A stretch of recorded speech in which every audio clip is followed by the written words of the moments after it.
Amen. Sige po, tayo. Mga kapatid, no, sa ating mga nakaraang pag-aaral, no, in Book of Matthew, 13 to 15, doon po natin nakita, no, nabibigyan lang po natin ng konting background yung ating pong pinag-aralan para sa mga hindi po nakarinig yung ating pong huling pinag-aralan. No? Yung Matthew 5 po ay marami pong termino nagbinigay po sa mga mananampalataya. Diba? Bukod na po dyan yung asin at ilaw. At yung mga termino binigay po dyan, tayo ay mga tupa ng Diyos sapagkat tayo ay nakakilala sa kanyang tinig at sinusunod natin, nagiging masunurin tayo sa salita ng ating pastol. Tinawag din tayo mga alagad, and we are disciples of Jesus Christ. Tayo po ay mga alipin, tagasunod ni Yesu Cristo sa kanyang mga salita. At tinatawag din po tayo, we are a temple of the Holy Spirit. Dahil ang tunay po na templo ng Diyos ay walang iba kundi ang ating Panginoong Yesu Cristo.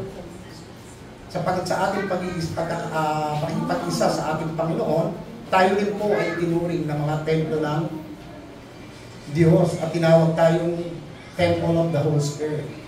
Sa ating po nananahan ang kanyang Espiritu. At tinatawag din po tayo sa ibang termino ng the bride of Christ. Na ang ibig sabihin po tayo po ay mga asawa ni Cristo in Book of Revelation. Sapagkat tayong lahat ay pinatawad, tinulungan upang tayong lahat ay maligtas. So tayo po ay tinuturing ng mga asawa ni Cristo. And in Book of Matthew, tayo po ay tinatawag na asin at ilaw. So bilang church. Now, ano po yung purpose ng church sa ating buhay na nasa pinag-aralan natin? No? The function of the church is to shine. Kailangan po natin kuminang mula sa mga tao nasa labas ng iglesia dito. So makita sa atin ang buhay at liwanag na nanggagaling sa ating Panginoon sa Kristo. So yung buo yung mga termino na ibinigay po sa atin. No? Now, kung babanggitin naman po natin sa ating pong konteksto sa umaga ito, na ating pong pag-aaral in 2 Corinthians chapter 6 and verse 14 to 18, masasabi po natin na ang Corinthian po ay very emotional letters ni Pablo. Isa pong makapagdamdaming sulat ni Apostol Pablo. Sa bagong tipan, no, si Apostol Pablo po ay nagbigay ng letter to churches. Unang-una na po dyan yung mga Thessalonica o Thessalonica. Sumulat po siya in 1 and 2 Corinthians sa bagong tipan.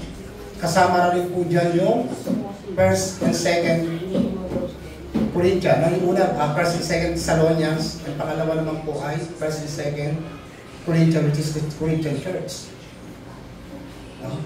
At nakikita po natin dito sa Corinthian church, masasabi po natin kung bakit binabanggit ni Apostol Pablo yung ganyang klaseng makapagdamdamin o emotional letter, because dahil po masasabi natin ang iglesia po ng Corinto ay masasabi po natin hindi maayos na simbahan.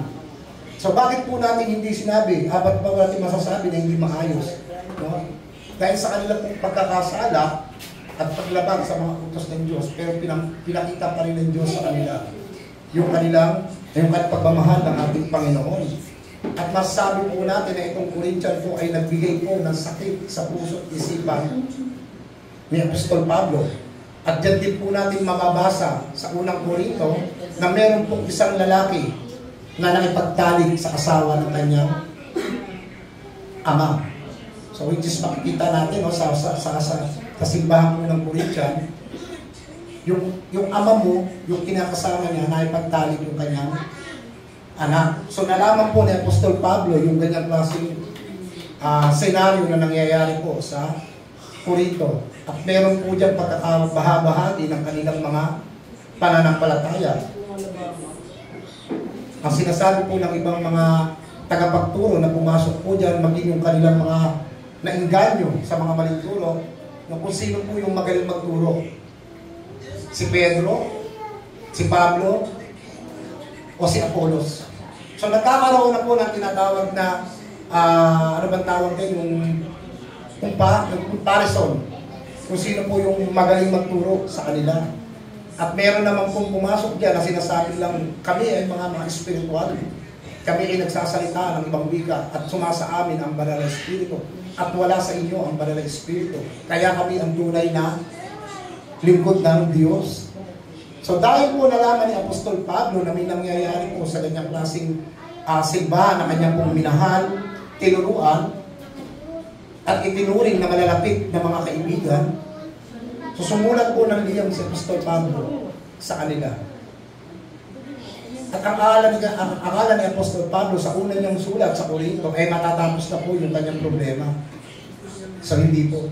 Pagdating po in 2 Corinthians, mas lalo pong lumala yung kanyang problema. Why? Bakit po? Dahil sa bandang huli po, binaliwala po siya. Dahil yung mga nakapasok na mga huwad na tagapagturo, itinanim sa kanilang isipan na itong si Apostol Pablo ay hindi naman talaga tunay na lingkod ng Diyos. Pinagdududahan na po yung kanyang pagiging apostol. Mas magaling na si Apollo magturo eh. Si Apollo, si Pedro. Hindi naman talaga tinawag ni Kristo bilang alagad. Kung hindi kami ang tinawag, kami ang dapat ninyong pakinggan. So, pakiramdam nila sa kanilang mga sarili ay sapat na. No, para po sila ay pakinggan. At dahil nga po sa mga nakapasok na yan, inaakusahan nila si Apostol Pablo na hindi katunay na tinawag ng Diyos para sa Ebanghelyo. Kung hindi kami ang tunay na tinawag. No? Sino po yun? Yun po yung mga false teachers. Naginugulo po yung pagsasama ng mga mananampalataya. At kung nalaman nga po ni Apostol Pablo, yung mga pangyayari niya, labis po siyang nasaktan. At ang sabi niya sa kanyang sarili, ito yung simbahan na pinalago ko, tinuruan ko, minahal ko, ikinuring kong mga malalapit na kaibigan, pero anong ginawa niyo sa akin? Tinaraydo rin kami.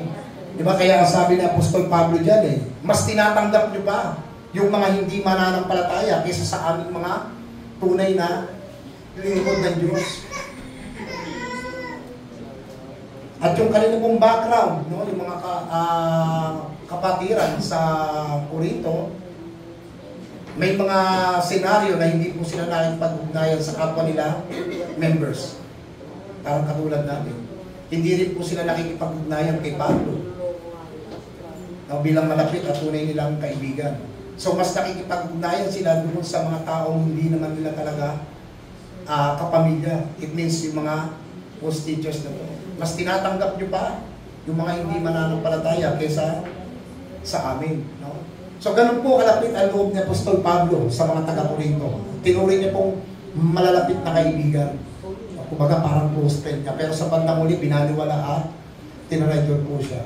Yan po yung konteksto ng 2 Corinthians chapter 6, 1 to 11. Pag binasa niyo po yan. So pupunta po tayo, bago tayo pumunta sa 14, no? Saglitan po muna natin mga kapatid. Samahan niyo ako sa saglitan. Kung kayo po ang tatanungin, ano po ang sinasabi ng Biblia tungkol sa pakikipagkaibigan o yung tunay na kaibigan? No, maaaring ang iba sa inyo kapag pinatayo rito, marami kayong ibabahagi sa amin. Ako, meron akong tunay na kaibigan. Maaaring ang iba, meron akong kaibigan pero hindi naman ako sinasamahan sa lahat ng pagkakataon. Meron akong kaibigan lang pag may pangangailangan ako. Pero pag wala na ako, hindi na ako tunay na kaibigan. Maaaring ganyan ang mga iba sa inyo. Kapag tinanong kayo, maaaring wala kayong sasabihin na wala kayong mga kaibigan, mga kapatid. Lahat po kayo ay magbabahagi ng kanya-kanyang karanasan. Saglitan po muna natin, saglit lang po, no? Samahan niyo po kung basahin natin. In Book of Proverbs, pakibukas po yung Kawikaan. Chapter 17, verse 17. Dito po natin makikita kung ano ba ang ibig sabihin ng pakikipagkaibigan. Madalas nararanasan natin ito pero hindi lang natin ito nararamdaman. Para sa atin, okay na. So, sabi po rito no, sa Kawikaan, chapter 17 to 17. Ang kaibigan ay nagmamahal sa lahat ng panahon. Nakakaroon tayo ng kapatid para sa kagipitan ay tumulong. Okay, ibababa po natin ang basa in Proverbs chapter 18, verse 24. Ito rin po yung ating mababasa. Ang sabi po sa Kawikaan, chapter 18, verse 24, may mga kaibigang nagdudulot ng kapahamakan, ngunit may kaibigan na mas malapit pa kaysa kapatid. So it means, itong versikulo na to, no, dito po kinuha ng maraming tao na ako ay may kaibigan, itinuturing ko siya parang kapatid niya. Di ba ganyan tayo? Masigit pa sa kapatid ang turing ko. Pero dito sa versikulo na to, makikita po natin, may dalawang tao na binabanggit po diyan. Kapag sinabi pong panahon, sakop yung araw, panahon at oras. So may mga kaibigan ka na kapag dating ng panahon, aasahan mo sa araw, panahon at oras. Ito yung mga taong sasamahan ka kapag ikaw ay dapan-dapanan. Hindi sila didepende kung ikaw ay meron o wala. Sa panahon ng pag-uusig, sa panahon ng pangangailangan, yung tunay na kaibigan, yun ang tatayo para sa iyo. Yun ang tutulong para sa iyo. Amen po? Yun ang binabanggit po sa unang verses na pinasa natin. Sa pangalawang verses naman, ang sabi doon, may mga kaibigan na hindi maaasahan. Naalala ko nung nagkaroon ng welga ng mga kabataan, naalala ko sa Facebook yun. May mga nahuli kabataan, nag-aakla sila sa gobyerno. So ano nangyari sa kanila? Ikinulong. Ngayon meron itong isang nanay na nagsasabi na, ngayon, nasaan ang kaibigan mo? Sinamahan ka ba? Sa usapan, okay eh. Pero pagdating sa kagipitan, wala na. So may mga ganyang klaseng kaibigan po sa ating buhay, na kapag ka ikaw ay wala na sa iyong makuha, hahanap ng iba. Wala na ako sa iyong pakinabang, Reggie, Ate Monique. Hahanap na lang ako ng iba. Wala na akong makuha sa iyo eh. So dito naman ako sa meron pakinabang. Mas maganda kasama ko eh. Medyo maraming atik. So may mga ganyan. Pero ang sinasabi po na tunay na pakipagkaibigan, sa araw, panahon at oras, sasamahan ka. Meron ka man o wala, sasamahan ka. Yun po yung ibig sabihin po ng tunay na pakipagkaibigan. At ganyan din po ang sinasabi ni Apostol Pablo. Kung babasahin po natin in 1 Corinthians chapter 15:33, kung naaalala po ninyo sa ating pong konteksto na pinag-aralan ng karaan, kasama po ito sa mga references na ibinato po sa atin. Ang sabi po ni Apostol Pablo, do not be misled. Bad company corrupts good character. Sa Tagalog po, huwag kayong palinlang sapagkat ang masamang kasama ay nakasisira ng mabuting ugali. Now, kung titignan niyo po kayo, mga kapatid, kung naramdamin niyo po yung salita na yan, bagamat hindi ito yung saktong sinasabi ni Apostol Pablo, pero sa pag-aaral po ng kontekstong ito, meron pong sinasabi patungkol po sa huwag kayong palinlang. Ang sabi dyan, yan sa halip ito ang inyong paniwalaan. Ang masasamang kasama ay nakasisira ng mabuting pag-ugali. So ano po yung nais parating sa atin dito? Ang ibig sabihin po dyan yung tinatawag po na ungodly friendship. Hindi maka-Diyos na pakikipag-kaibigan. Yun po yung tinatawag na ungodly friendship. Kaya kung tatanungin kayo lahat, marami ba kayong ganyang mga kaibigan? Minsan, ito yung kasama mo, mga Kristiyano. Sasabihin sa'yo ng kapatiran mong Kristiyano,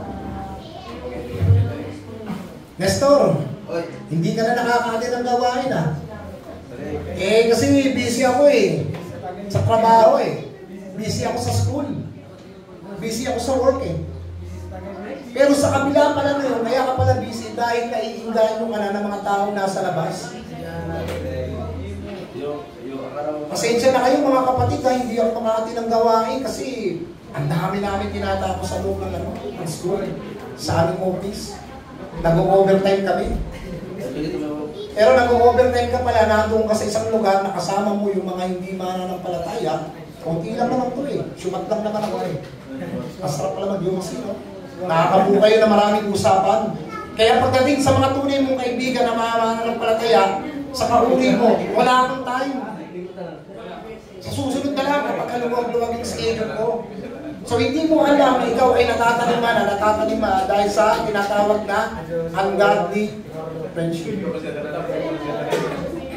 So hindi maka-Diyos ang mga nakakasama mo. So ano nangyari sa'yo? Naalala niyo ba yung example natin last week sa mga nandito? Kung ikaw ay Kristiyano, subukan mo makipagkaibigan sa mga unbelievers. Hindi maglalakon, magiging ganun ka rin. Makikita mo yung sarili ko, hindi ko naman ito ginagawa dati, bakit ko ginagawa ito ngayon? Kasi nga, sabi ng Apostol Pablo, huwag kang makipamato, huwag kang makisama, huwag kang makisalimuha. Nakasalimuha ka Kung tatanungin kayo, ano yung purpose nyo? Bakit kasama ninyo yung mga hindi mananampalataya? And last week, pinag-aralan natin, ang sabi ng gano'n, as a church, what is the function of the church? Is to shine. Yun yung purpose mo kung bakit ka nakikisalamuha sa mga unbelievers. Naalala ko si Ate Dayan, ang pinukwento ko yan kasi wala siya last week eh. Nung nakasakay siya sa likod ko, sa backline siya. Ibig sabihin pala pa, hindi na ako makikipagkaibigan sa mga unbelievers. No, hindi. Tinawag tayo ng Panginoon para sa kanila, para lumiwanag, para maging asin at ilaw ng sanlibutan. No? Pero kung nakikisama ka sa kanila without any mission o without any gospel mission, ay mali. Amen po? Kailangan nakikisama po tayo sa mga tao ito na meron po tayong mission. Kailangan po ang ating motive is laging dito tayo, kapatid. Ito yung tama eh. No? Maaaring masabi natin, masarap kasi Kuya Jess mamuhay nang umiinom, naninigarilyo kasi nakakawala ng problema. No? Pero mga kapatid, alam nyo, yung mga ganung bagay nakakapagpalayo sa atin sa salita ng Diyos. Lalo na kung mga nakapalibot sa iyo is ganun ang klase ng pamumuhay. Kaya nga ang tinatawag sa atin na human responsibility, mga kapatid, is to shine. Maging liwanag at asin tayo sa ibang tao. Now, the question is, eto. Alam ba ng mga kapitbahay ninyo, nanay, tatay, kaibigan, na kayo ay Kristiyano sa lugar ninyo? Yun lang yung tanong. Alam ba nila na kayo ay mga Kristiyano? Alam nyo mga kapatid, no, yung sinasabi nito ni Apostol Pablo, yung ungodly friendship, madalas po yan nararanasan ng maraming tao. Hindi nila napapansin. Hindi ko sinasabi sa inyo na huwag kayong makipagkaibigan sa mga unbelievers, no? Doon po nagsisimula ang lahat eh. Para marami po tayong mabahagian. Pero kung without any mission o sa gospel ang pinag-uusapan, eh hindi mo binabahagi ang salita ng Diyos, ginagawa mo rin yung katulad nila, eh katulad ka rin. Magiging katulad ka rin, hindi maglalakon, magiging gano'n na rin ang iyong buhay. So yun po yung sinasabi doon, no? So parang gustong sabihin ni Apostol Pablo sa kanila, ito kami, sa panahon ng pagsubok eh. Makakasahan mo kami, pero itong mga taong nakapasok na to, hindi. Pagkatapos kayong sirain ng mga yan, iiwan lang din kayo sa area ng mga yan. Yun yung gustong iparating sa kanila ni Pablo eh, kung bakit tinatanggap yung kayo mananampalataya kaysa sa aming mga tunay na lingkod ng Diyos. Diba? So now let's begin. Ano po ba yung sinasabi na huwag makipamato o makisama, no, sa mga hindi mananampalataya? Ang sabi po sa verse 14, di ba? Huwag kayong makisama sa mga hindi mananampalataya sapagkat hindi maaaring magkaisa ang kabutihan. Ano pa? Gaya ng liwanag at dilim, hindi rin sila maaaring magsama. So ano yung ibig sabihin ni Apostol Pablo doon na hindi kayo pwedeng magsama? Huwag kang papalahit. Huwag kang paiinganyo. Ang tawag po dyan ni Apostol Pablo, no? Kung babasahin po natin ang English, do not crossbreed. Di ba sa panahon natin, hindi ko naman sinasabing masama, ha? Maraming mga Pilipino ang lahing Amerikano, Pilam. Di ba? Mga crossbreed ang tawag natin dyan. Japanese at Chinese, di ba? Ganyan. Ang tawag po dyan is crossbreed, katulad sa mga pet lover. Diba? Purong Pomeranian at saka poodle pagsasamahin. Diba? At kaya yun, may ganyan ka makalaga. Pero magkalahi. Na hindi pa sila naku-crossbreed. No? So pag pinag-crossbreed mo sila, tawag ko is crossbreed. So hindi na sila puro. Ano ba yung ibig sabihin niya ni Apostol Pablo na huwag makikisama? It means kung ikaw po yung Kristiyano na manalig, at naliwanagan na, namumuhay ka na sa liwanag, hindi ka na dapat mahaluan pa ng kadiliman. So yun po yung sinasabing crossbreed. So hindi lamang po ito bagong balita, mga kapatid. No? Ito po yung matagal na po. At kung makikita po natin, no, hindi lamang po sa bagong tipan ang nagkakaroon po ng problema patungkol po sa crossbreed. Sa Old Testament, meron din po. Kaya magalang, makikli lang naman itong topic natin. No? So, buksan po natin, no? Kilala niyo ba si Samson? So, makikita natin yung isang example po ng crossbreed na meron tayong tatlong tao na babanggitin po dito. Buksan po natin sa aklat po ng hukom. The Book of Judges, chapter 14, 1 to 3. Ulitin natin, no? Kung mga hukom, chapter 14, verse 1 to 3. So ito po yung panahon na si Samson po ay naghahanap na po ng kanyang makakasawa. No? Mag-aasawa na po siya. So ang sabi dyan, no? Isang araw pumunta si Samson sa Timna at may nakita siya roon na isang dalagang Pelisteo. Yun po yung karatig bayan ng mga Israel. And verse 2, nang makauwi na siya, nagkwento siya sa magulang niya, sinabi niya, may nakita ako na sa Timna na isang babaeng Pelisteo. Kunin mo siya at siya dahil gusto ko siyang mapangasawa. And verse 3, ngunit sumagot ang mga magulang niya, wala ka bang mapili man lang sa mga kamag-anak o kababayan natin? Bakit gusto mong makapag-asawa ng mga Pelisteo na hindi tuloy? Ngunit sumagot si Samson sa kanyang ama, basta kunin niyo siya, siya ang tamang babae para sa akin. Nung panahon po na ito ni Samson, yung Israel po ay sakop po ng mga Pelisteo. Sila po ay sakop. Ang Pelisteo po ang may hawak sa kanila during the time. So makikita natin yung kanyang mga magulang ay may problema kay Samson. Dahil ang gusto ng mga magulang nila, wala ka mong mapili sa kababayan natin o sa anak man lang natin. Pero ang gusto ni Samson, yung hindi niya kalahin. Na kung babasahin po natin ang buong konteksto po niya, mga kapatid, inalaw po ng Diyos na makapag-asawa si Samson, wala po yung si Delilah. Na kasi kung ang konteksto na ito, itong babae na napangasawa niya, ipinakasal din niya doon sa best friend niya sa amin niya. Yun ang naging asawa. Pero hinayaan ng Diyos na makapangasawa si Samson ng isang babae hindi kahuli. May dahilan po ang Diyos. Kasi diyan, hinihintay pa lang ng Panginoon yung tamang pagkakataon at oras. Kasi gusto digmain ng Diyos ang mga Pelisteo. Kasi nung panahon na yan, sakop sila ng mga Pelisteo. So yun po yung naging rason. No? Nakita natin, si Samson pumili siya ng hindi niya kauli. Pero ang mga magulang gusto sa kababayan at saka mga kamag-anak. So masasabi po natin dito, no, na magandang example po ng crossbreeding. It means crossbreeding covenant. Kasi nung panahon po yan, no, hindi po pwedeng magpakasal sa hindi ipinagkasundo. Pero siya, pinilit niya pa rin na magpakasal. No? So ganyan din po, no, ibig sabihin po niya, no, pinagbabawalan po ng Diyos sa mga Israelita na ikasal sa hindi ipinagkasundo, meaning out of covenant. Pero itinuloy niya pa rin po, no? Sa ganyan din po ang nangyari, no, sa buhay ni Haring Solomon. Kung kilala niyo po si Haring Solomon, no? Sa Book of Deuteronomy, pag binasa po natin yan, ang mga hari ay hindi nararapat mag-asawa ng marami. So may kasunduan sa panahon ni Haring Solomon in Book of Deuteronomy. Pero pagdating sa 1 King, chapter 11, and 1 to 11, pag binasa po ninyo, no?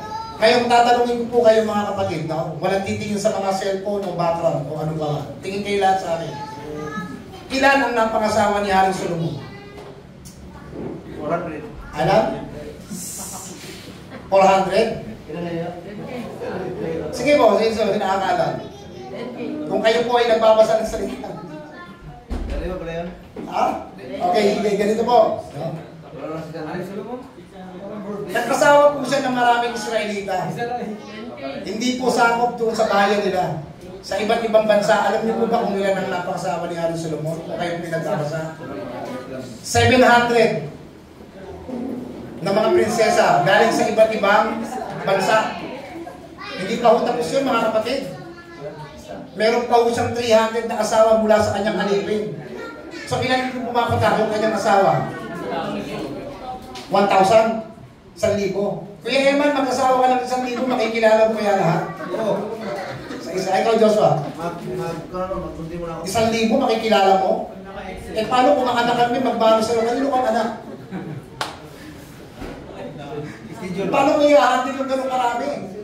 Bagamat iba tayo kay Haring Solomon. Bagamat iba tayo kay Haring Solomon kasi siya may kakayahan siyang suportahan kasi hari siya. No? Pero doon natin makikita, mga kapatid, pag binasa niyo yung 1 King 11, and 1 to 11, mga kapatid, ang nangyari po kay Haring Solomon, alam niya kung ano? Bagamat siya lingkod ng Diyos, tinanggal po ng Diyos yung kanyang paghahari. Why? Kasi karamihan sa mga napangasawa niya po ay mga sumasampa sa Diyos-Diyosan. Siya po ay nainganyo. Tinanggal ng Diyos yung kanyang pagiging hari. So mga example po ng crossbreeding, katulad sa atin. Kapag ganyan ang ginawa natin mga kapatid, ganyan din ang mangyayari sa atin. May inganyo tayo. Sa panahon ni Ezra, ano po ang nangyari? No, ito yung nananalangin si Ezra patungkol sa magiging asawa. So basahin po natin ang Book of Ezra, no? In chapter 9, verse 1 and 2. Ezra chapter 9, verse 1 and 2. Pagkatapos ng pangyayari iyon, pumunta sa akin ang mga pinuno ng mga Hudyo at nagsasabi, marami sa mamamayan ng Israel, pati na ang mga pari at mga Levita, ang namumuhay katulad ng mga tao sa paligid nila. Ginawa nila ang mga kasuklam-suklam na gawain ng mga Kalineo, Heteo, Pariseo, Jebuseo, Amoneta, Moabita, Ebsi, at Amoreo. Ito po yung nasa karating bayan nila. Nakapag-asawa pa sila at mga anak nila ng mga babaeng mula sa mga mamayang nabanggit. Kaya ang mga mamayang pinili ng Diyos ay nahaluan ng ibang lahi. At ang mga pinuno at mga opisyal pa ang siyang nangunguna sa kataksilang ito. So notice mga kapatid na hindi lamang sa New Testament, sa Bagong Tipan may nangyayari po ng crossbreeding. Nangyayari na po yan sa Old Testament. Sa panahon ni Ezra, ang masakit doon, nung nalaman ni Ezra na naging ganon ang buhay ng mamayan niya, lumapit sa Diyos na nalangin siya. Patawarin mo kami, Panginoon. Dahil yung aming mamamayan, yung mga pinuno, pare, mga Levita, yung mga magulang ng kanilang mga anak, sila pa ang nag-tolerate sa mga anak nila na makapag-asawa, sa mga hindi pinagkasundo. So ano nangyari sa kanilang binasa natin? Lumaganap yung kanilang lahi. At yung dapat na ginagawa nila patungkol sa Diyos, ano ginagawa nila raw? Katulad ng mga taong nasa labas. Ganun na rin ang ginagawa nila. Kasi nahaluan sila eh. Yung po yung mga crossbreeding na example po na binabanggit. Katulad natin mga mananampalataya, kung tayo po ay gumagawa ng mabuti ayon sa kalooban ng Diyos, at kung magkaroon po tayo ng mga tao ipinapasok natin na against doon sa pananampalataya natin, hindi maglalaon, maiinganyo po tayo. Kaya yung sinabi ni Apostol Pablo sa 2 Corinthians, na huwag kayong makipamatok, huwag kayong makasalamuha sa hindi ninyo kauri. No? Kaya kung babalikan po natin yan, huwag kayong makisama sa mga hindi mananampalataya. It means, do not crossbreed. No? Maging sa mga usapang kasal, mga kapatid, binibigyan din po tayo ng ganyang klaseng pananaw. No? Bagamat hindi ko hawak yung kanyang mga desisyon, may mga free will kayo sa buhay ninyo. No? Kung ngayon nyo lang napakinggan itong gospel na to, tapos nakapag-asawa na kayo na mga unbelievers, eh yun ito content. Kailangan ng marindigan. Paglaban mo, hindi mo pwedeng ikaw ang mahatakin. Kasi alam mo na ang liwanag eh. Di ba? At may mga senaryo sa churches, I don't know kung may nakakaalam ng ganito. May mga Kristiyano na mag-asawa na kinasal sa church pero nawala sila. Bumalik sila sa hindi tunay na pamumuhay. Meron namang mga unbelievers na converted na sa Kristo. Meron namang Kristiyano na pang-asawa unbelievers pero naglilingkod sa Diyos. So may mga senaryo ganyan, no? Hindi ko na po saklaw yan kung ganyan. Pero kung narinig niyo po yung salita na ito at nakapag-asawa ka ng hindi unbelievers, katulad mo at nakakarinig ka na ng tamang balita, kailangan mo manindigan. Kailangan mo ipaglaban ang ebanghelyo ng Panginoon. Hanggat maaari, no, sa mga kabataan, hindi ko naman inuutosan magkaroon kayo ng love life, magtapos muna kayo.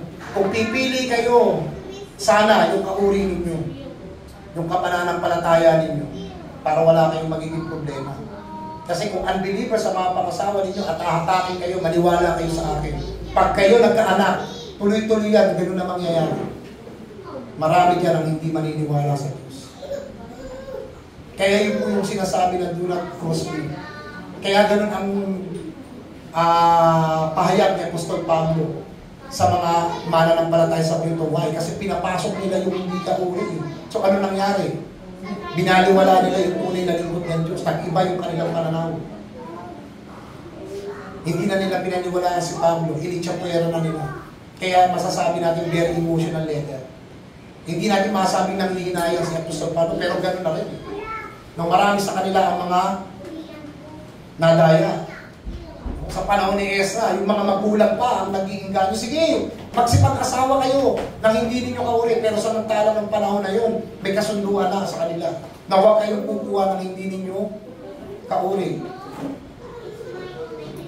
Madalas sasabihin ng ibang magulang, Kuya Gis, papilablang naman yan eh. Bata pa naman yan. Magbabago rin yan. Lilipas at lilipas din yung nararamdaman niya kasi papilablang naman. Hayaan na lang muna natin sila mag-enjoy. Gwapo yung anak ko, maganda yung anak ko eh. Diba? Okay lang yung papilablang yan eh. Madalas yan ang maririnig din sa maraming tao, pero huwag natin kalimutan mga kapatid. Dahil sa papilag, maraming mga nabubuntis, maraming nagkakasawa ng maaga. Dahil sa papilag, maraming ang nasisira na buhay. Sangayon ba kayo doon? Maraming ganyan mga kapatid. So bilang mga magulang, meron po tayong responsibilities, no, sa mga anak natin. Kaya ganyan ang ginagawa namin ni Dayan sa aming anak. Marami kaming mga bagay na sinasabi sa kanya na hanggat maaari, dalit mo sa church, dalit mo sa church. Pati ikaw, pumunta ka ng church. Pagdating sa bahay, binubugbog po namin sa pangaral ng aming anak. Kasi kami mismo mga tagapaglingkod ay nagbibigay sa inyo ng ganyan. Kaya yung aming anak, pinupusigirin po namin na maging malalim sa salita ng Diyos. Kung napapansin po ninyo, no, nung nakaraan po natin pinag-aralan mga kapatid, no, kung bakit gano'n na lang kabigat ang responsibilities ng mga Kristiyano. No, kung mapapansin po ninyo, yung ating po pinag-aralan nakaraan sa Book of Ezekiel, chapter 3:18. Yung taong lagi mong kasama, ano sabi po sa Ezekiel? Kapag sinabi kong mamamatay ang taong masama, pero hindi mo siya pinalaan o pinagsabihan lumayo sa kasamahan upang maligtas mamamatay ang tao yun dahil sa kanyang kasalanan, pananagutan mo sa akin yan. So may pananagutan tayo sa Diyos. Pero kung binalaan mo ang tao iyan at nakinig sa iyo, mamamatay nga ang tao iyan, pero wala kang pananagutan sa akin. So ganyan po kabigat ang responsibilities ng mga mananampalataya. Kaya hanggat maaari, no, yung ating mga pamilya, kaibigan, no, sharean po natin yan ng gospel. Huwag po tayo pumayag na tayo yung mahahatak nila. Kundi tayo ang hahatak po sa kanila. And verse 15, kaya nga sabi ng Apostol Pablo, at kung paano hindi magkasundo si Kristo at si Satanas, ganun din naman ang mga mananampalataya at hindi mananampalataya. So dito maraming binabanggit na sa atin na huwag talagang magkakasama. Do not crossbreed, mga kapatid. Yun po yung sinasabi niya. Hindi, verse 16, hindi maaaring magsama ang mga Diyos-Diyosan at ang Diyos ay isang templo. Kung ang Diyos ay sinasabi mong you are the temple of God, dapat ang ganda nandiyan sa buhay mo. Ang nakaraang example natin, hindi ka po pwedeng half light, half darkness. Kalahati liwanag, kalahati kadiliman. May ganyan ba sa atin? Do not crossbreed, mga kapatid. Hindi ka po pwedeng mamuhay sa kadiliman kung ikaw ay nasa kaliwanagan mo. Kaya ang sabi doon, kaya, in verse 17, kaya lumayo kayo at tumiwalay sa kanila. Layuan ninyo ang itinuturing na marumi at tatanggapin ko kayo, sabi ng Diyos. Hindi po ito yung hindi na kayo lalapit sa mga unbelievers, kung hindi ibabahagi po natin sa kanila. Ang sinasabi po, huwag yung gawin yung ginagawa ng isang hindi tunay na mananampalataya sapagkat kayo ay lumalakad na sa kaliwanagan. At ako'y magiging ama ninyo at kayo'y magiging anak ko. Ako ang Panginoong makapangyarihan na nagsasabi nito sa inyo. So makikita natin mga kapatid, no? Yung sinasabi po ni Apostol Pablo in 2 Corinthians ay masasabi po natin isang babala sa mga Kristiyano. Bagamat maikli lamang po ang mensahe na yan, pero ang binibigay po sa ating mensahe mga kapatid, bilang mga templo ng Diyos, bilang mga naliwanagan, huwag na po tayo magpahalo sa mga taong nasa kadiliman. Okay lang makisama sa kanila. Wala namang po problema yun kasi yun yung ating calling eh. Yun yung ating responsibility. Ang mission natin is maging liwanag sa kanila. Hindi para mahaluan tayo ng kadiliman. No? Naintindihan niyo po? Yun yung ibig sabihin po, yung konteksto na yan. At sa sinasabi ni Apostol Pablo, kaya naging emotional po yan dahil tinanggap nila yung mga hindi mananampalataya. Kaya labis po siyang nasaktan. So yun po yung mensahe, kaya encourage mga kapatid no, sa bawat isa po sa atin. No, manindigan po tayo bilang isang tunay na lingkod ng Diyos. Kung meron mga kaibigan na dinadala kayo sa mga bagay na hindi naaayon sa kalooban ng Diyos, sabihin niyo sa kanila, bakit hindi kasi yun ang sinasabi ng Panginoon? Ito yung gusto ng Panginoon sa atin. Ganyan po kami. Dati may nagtitext sa atin, Kuya Diyos, start na tayo, nakaready na yung purutan, tsaka inumin. Session. No? Pero nung nalaman nila na naging ganito na ang estado ko sa buhay, wala na nagtitext sa akin. Huwag na natin isama yan. Boring na kasama yan. Hindi naman iinom yan eh. Hindi naman gagawa ng katulad ng ginagawa natin eh. No? Kaya kasabi ng Apostol Pablo, pagka marami ang mga alam ng mga tao na kayo po ay mga anak ng Diyos, mga kapatid, marami talagang mga tao lalayo sa inyo. Especially yung mga tao nakakasama nyo dati. No? So sa akin po, wala na po nagaganyan, wala na po nag-text kasi alam nila boring na. Kaya nung may pumunta sa akin sa galing sa ibang bansa, ba't hindi lang naman ito ang sukatan ng ating pagiging magkaibigan? Marami pa. Hindi alam namin sila natin kaya sige. Pag-enjoy lang kayo. So yun po yung ibig sabihin po ng konteksto natin pinag-aralan. Huwag na po tayo mahalungan pa ng ibang mananampalataya. Tayo po tayo lahat. Panginoon, salamat.